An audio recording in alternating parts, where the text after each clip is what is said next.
So reprinting a check, we're going to go to, the thing to keep in mind in Yardi is that you should never reprint a check that is lost, because that check could turn up again. In that case, you need to follow whatever the void procedures are. I would assume, I hate to speak to that, but the first property that I was an accountant on, because we had positive pay, we voided the check with the bank. We didn't do a stop pay because it was a lot cheaper to void the check with the bank, prevent it from getting through, and then when we decisioned it, we would decline it. But I don't know what you would follow whatever your company, rather than random things from the past.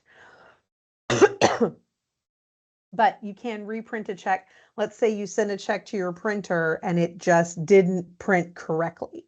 You can reprint a check there. Or let's say that your print program out of Yardi failed and it thinks it printed the checks, but it didn't print the checks, or it knows it didn't print the checks. If it knows it didn't print the checks, that would be new check.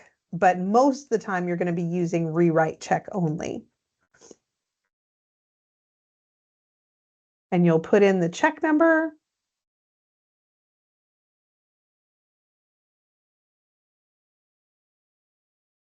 And then generally you want to display by check unless you're actually reprinting an entire batch. It's very confusing to put batch rather than check, because you don't know which one it is. So check and then select it. And because I've selected rewrite, it's going to reprint this check for me. But again, another reason, particularly with tenant refunds, if you got the address wrong, if you printed it and realized that it was sending to the property address and the tenant, this is a move out, they're already gone, that address is incorrect, rewrite will work to correct the address. You would just go correct the tenant contact and then rewrite the check and it would print to the correct address.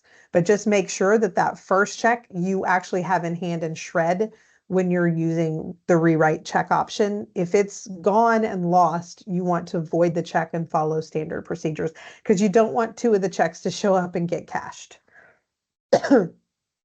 I will say for things like utilities, if you issue checks and you, for example, it was auto drafted, you probably want to have an internal discussion about how to handle those. In the past, we had utilities that if we intercept a check, basically they would penalize us. And since those are recurring payments that you're paying every month anyway, there may be a better way to handle that. But again, that would be up to your internal process. I'm just pointing out that situations like that, especially if they're not huge material amounts, would probably be better to handle differently.